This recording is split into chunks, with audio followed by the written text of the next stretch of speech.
In today's video, I'm going to teach you how to customize Help Center in Zendesk Simple Branding, no code required.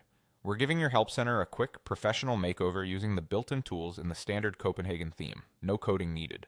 This approach is perfect if you want a clean, on-brand look fast, while keeping everything easy to adjust later.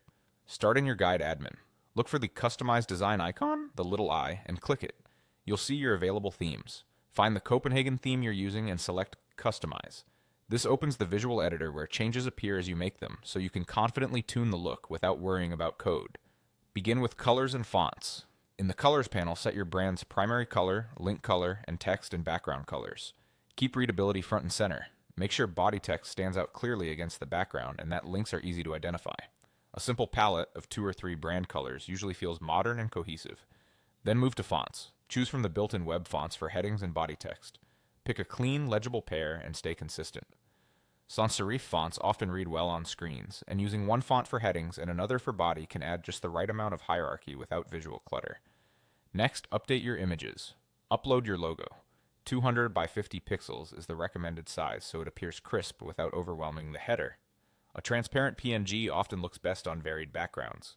Add a favicon so your Help Center tab is recognizable in the browser. A small square version of your logo works well here.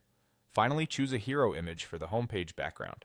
Go for something subtle that supports your brand. Think soft gradients, gentle textures, or light photography, so the search bar and text remain easy to read. Optimize the image so it loads quickly, and avoid heavy overlays or busy patterns that compete with content. To refine the layout, open the homepage element settings. Here you can toggle sections like recent activity and community on or off. If you're not actively using the community, hide it to reduce distractions. If you want a streamlined landing page focused on search and key categories, consider turning off recent activity as well.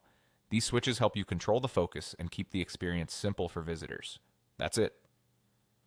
With the Copenhagen theme's built-in settings, customize, colors and fonts, images, and homepage elements, you can align your Help Center with your brand in just a few minutes, cleanly and confidently, without touching code.